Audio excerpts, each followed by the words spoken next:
now. Okay. Um, Hi guys. So today we're going to be talking about playtesting.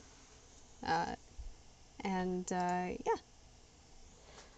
So here are the goals of playtesting. It's player input and data. So all your data on like the players and how they act. Documentation of any remarks, feedback, or emotional responses provided by the playtesters. What is feedback? And why do you need it? So why do you need feedback? Designers need feedback to reiterate and refine their games. Games are made for players to listen to your audience. So, wait, I didn't say that right. Games are made for players, so you should listen to your audience. Be like Minion. He has like 6 ears, you know? Be like that guy.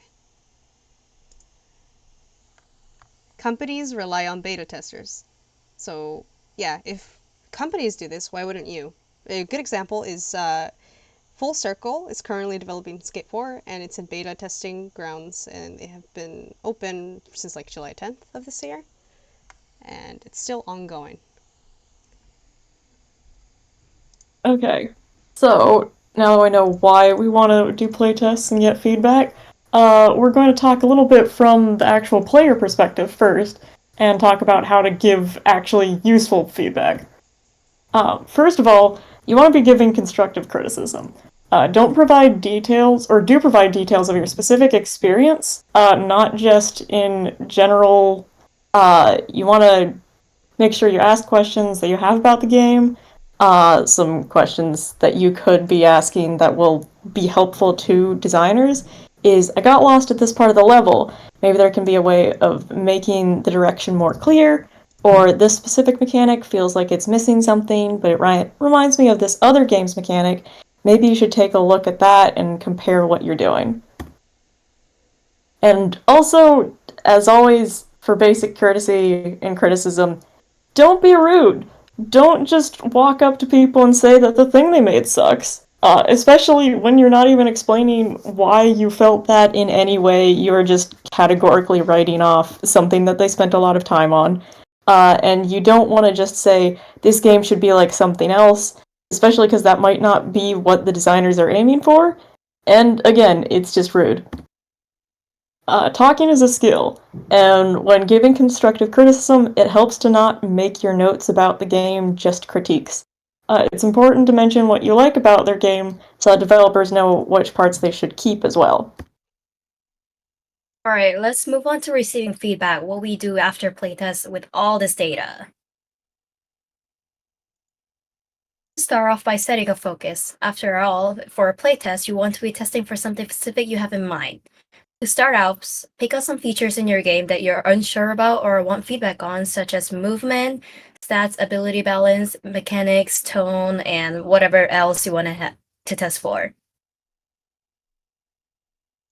Asking questions is the most direct way to gain better feedback, but you will need to know what to look for.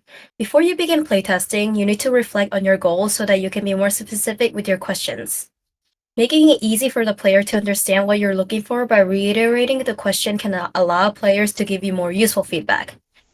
First, if a playtester makes a comment and you would like to know what they exactly mean by that, you could ask them to elaborate.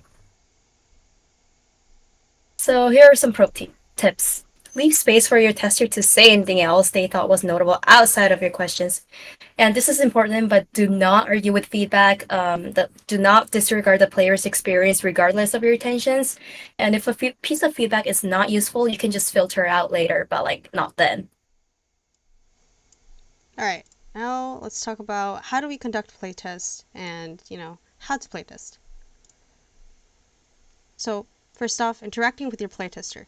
You would ideally be watching your playtesters play your game live, but you have to try not to influence the players with any comments on the game on how to proceed, since this can change their trajectory and line of thought. Unless they ask questions, then you should probably give them hints. But that being said, please never give unrequested advice or hints, even if they are doing everything incorrectly. It makes the feedback more honest and the experience more informational. this is the most important part of the playtest, note taking. So you should be monitoring your playtester's emotional responses, thought process, any comments about the game. Also, you have to write a lot of notes. You should be writing a lot, especially anything relating to your focus or goals. So recording playtests are also useful. They can save you a lot of trouble in the long run. One of the biggest things it can do is that can be hard to replicate with simple note taking, is it helps programmers review the exact circumstances that lead to bugs players will inevitably run into during a playtest. And it gives a bit more precise view of what went wrong, you know. Uh, from a designer's perspective, recordings are still very valuable though. They can serve as a backup that will allow you to take notes on things you missed during the live playtest. You can also pull up clips to review the player experience later. Once the playtest is done, you'll want to ask your playtester what they thought. Now, that their attention isn't being split between their thoughts and actually playing your game.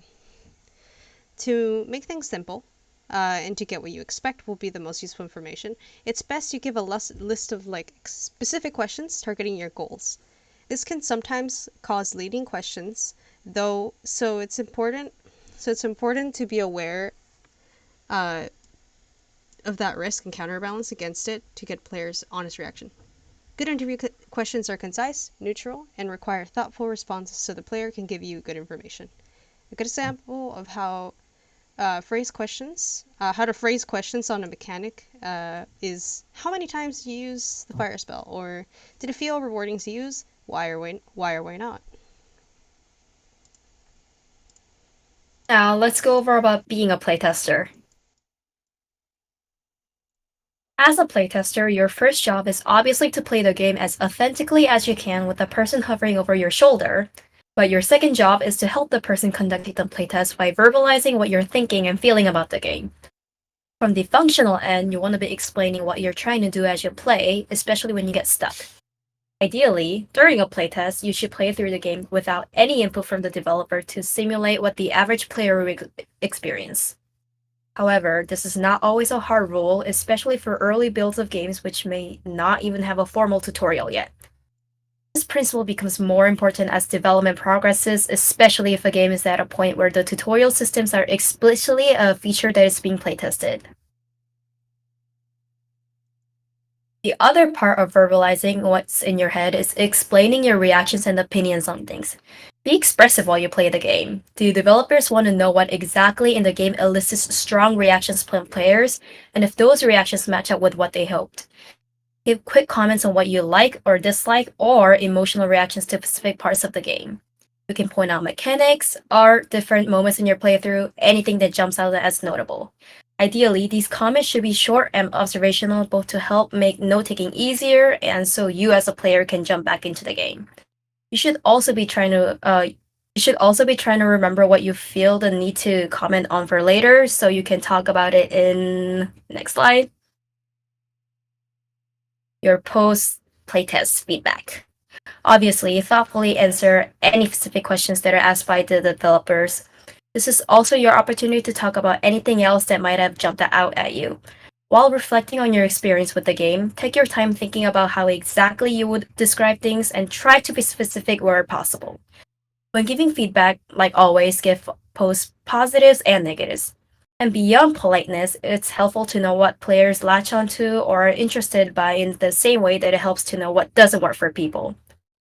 One important thing to avoid is trying to do backseat design work and giving unsolicited suggestions for how to change the game. It's less helpful than you think, and the developers will probably ignore it.